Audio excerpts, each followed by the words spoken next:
ਇੱਕ ਦਫਾ ਦਾ ਜ਼ਿਕਰ ਆ ਕਿ ਇੱਕ ਜਨਾਨੀ ਨੇ ਸਫ਼ਰ ਕਰਨਾ ਸੀ ਫਾਰਨ ਕੰਟਰੀ ਦਾ, ਅਤੇ ਉਹਨੇ ਟਿਕਟ ਲਈ ਹੋਈ ਸੀ ਫਲਾਈਟ ਦੀ, ਅਤੇ ਉਹ ਵਕਤ ਤੋਂ ਕੋਈ 2-3 ਘੰਟੇ ਪਹਿਲੇ ਏਅਰਪੋਰਟ 'ਤੇ ਪਹੁੰਚ ਗਈ। ਅਤੇ ਉਹਦੇ ਵਾਸਤੇ ਇੰਤਜ਼ਾਰ ਕਰਨਾ ਮੁਸ਼ਕਿਲ ਹੋ ਰਿਹਾ ਸੀ 2-3 ਘੰਟੇ ਦਾ, ਇਤਨਾ ਵਕਤ ਤੋਂ ਪਹਿਲੇ ਪਹੁੰਚ ਚੁੱਕੀ ਸੀ।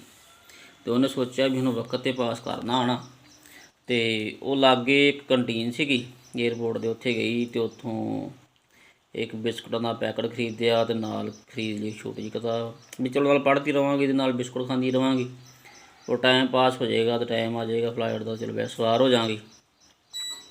ਉਹਨੇ ਕੰਟੀਨ ਤੋਂ ਬਿਸਕੁਟ ਦੀ ਕਿਤਾਬ ਲਈ ਅਤੇ ਆ ਕੇ ਬਹਿ ਗਈ ਚੇਅਰ 'ਤੇ, ਅਤੇ ਚੇਅਰ ਦੇ ਨਾਲ ਦਰਮਿਆਨ 'ਚ ਇੱਕ ਟੇਬਲ ਸੀ ਅਤੇ ਪਰਲੇ ਪਾਸੇ ਇੱਕ ਹੋਰ ਚੇਅਰ ਲੱਗੀ ਹੋਈ ਸੀਗੀ, ਅਤੇ ਉੱਥੇ ਵੀ ਇੱਕ ਮੁਸਾਫਰ ਬੈਠਾ ਸੀਗਾ।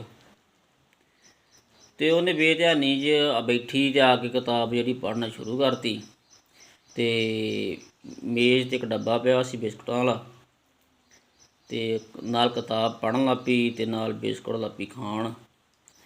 ਅਤੇ ਜਿਹੜਾ ਦੂਜੀ ਸਾਈਡ 'ਤੇ ਬੰਦਾ ਬੈਠਾ ਸੀ ਉਹਨੇ ਵੀ ਉਸੇ ਡੱਬੇ 'ਚੋਂ ਨਾ ਬਿਸਕੁਟ ਉਠਾ ਕੇ ਖਾਣਾ ਸ਼ੁਰੂ ਕਰਤੇ।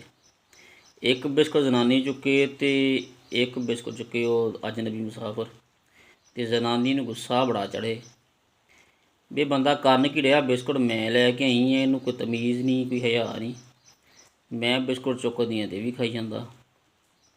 ਉਹ ਤਿਲ ਮਿਲਾਵੇ, ਗੁੱਸਾ ਚੜ੍ਹੇ, ਲੇਕਿਨ ਕਵੇ ਕੁਛ ਨਾ। ਬਿਸਕੁਟ ਰਹਿ ਗਿਆ ਡੱਬੇ 'ਚ ਇੱਕ, ਜਨਾਨੀ ਦੇਖਦੀ ਹੈ ਵੀ ਆਇਆ ਇਹ ਹੁਣ ਵੀ ਬਿਸਕੁਟ ਚੁੱਕਦਾ ਕਿ ਨਹੀਂ ਚੱਕਦਾ। ਉਹ ਖੈਰ ਜਦੋਂ ਆਖਰੀ ਬਿਸਕੁਟ ਆਇਆ, ਬੰਦੇ ਨੇ ਕੀ ਕੀਤਾ, ਅੱਧਾ ਬਿਸਕੁਟ ਤੋੜ ਕੇ ਆਪ ਖਾ ਲਿਆ, ਅੱਧਾ ਵਿੱਚ ਰਹਿਣ ਦਾ।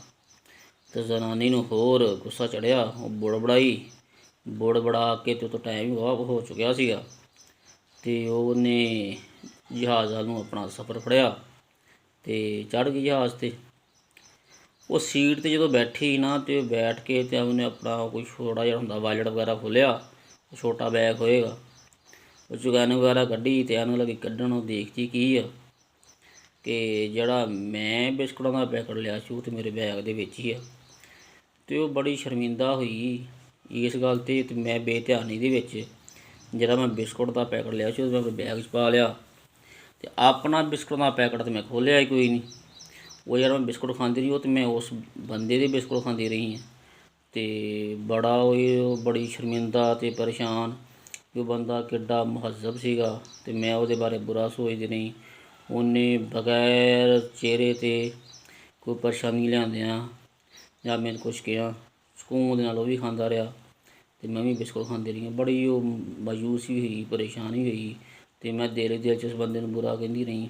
ਦਿਲ 'ਚ ਸੋਚਿਆ ਜੇ ਮੈਂ ਹੁਣ ਵਾਪਸ ਜਾਵਾਂ ਅਤੇ ਮੇਰੀ ਫਲਾਈਟ ਜਾਂਦੀ ਰਹਿਣੀ ਆ, ਮਾਫ਼ੀ ਮੈਂ ਉਹਦੇ ਕੋਲ ਮੰਗ ਨਹੀਂ ਸਕਦੀ। ਅਤੇ ਖੈਰ ਉਹਨੇ ਆਪਣੇ ਆਪ ਨੂੰ ਕੋਸ ਕੇ ਅਤੇ ਮੁੜ ਕੇ ਆਂਦੀ ਕਿ ਆਇੰਦਾ ਮੈਂ ਕभी ਵੀ ਬਗੈਰ ਤਸਦੀਕ ਤੋਂ ਕਿਸੇ ਦੇ ਬਾਰੇ ਰਾਏ ਕਾਇਮ ਨਹੀਂ ਕਰਨੀ। ਤੋਂ ਜਦੋਂ ਵੀ ਕੋਈ ਵੀ ਅਮਲ ਕਰਾਂਗੀ ਪਹਿਲੇ ਨੂੰ ਅੱਛੀ ਤਰ੍ਹਾਂ ਪਰਖ ਲਵਾਂਗੀ, ਫਿਰ ਅਗਲੇ ਦੇ ਬਾਰੇ ਰਾਏ ਕਾਇਮ ਕਰਾਂਗੀ। ਇਸ ਲਈ ਕਿਹਾ ਜਾਂਦਾ ਵਾ ਕਿ ਜਦੋਂ ਤੁਸੀਂ ਕਿਸੇ ਦੇ ਬਾਰੇ ਸੋਚਦੇ ਹੋ ਨਾ, ਐਵੇਂ ਹੀ ਨੈਗੇਟਿਵ ਸੋਚੀ ਜਾਣਾ, ਪਹਿਲੇ ਉਸ ਬੰਦੇ ਨੂੰ ਪੁੱਛ ਲਿਆ ਕਰੋ ਜਿਹਦੇ ਬਾਰੇ ਰਾਏ ਕਾਇਮ ਕਰਦੇ ਹੋ ਸਕਦਾ ਉਹਦਾ ਨਜ਼ਰੀਆ ਹੋਰ ਹੋਵੇ, ਸਾਡੇ ਸੋਚਣ ਦਾ ਨਜ਼ਰੀਆ ਹੋਰ ਹੋਵੇ। ਜਦੋਂ ਨਜ਼ਰੀਆ ਦਾ ਇਖਤਲਾਫ ਪੈਦਾ ਹੁੰਦਾ ਅਤੇ ਫਾਸਲੇ ਵੱਧ ਜਾਂਦੇ, ਦਿਲਾਂ 'ਚ ਦੂਰਤਾ ਪੈ ਜਾਂਦੀਆਂ।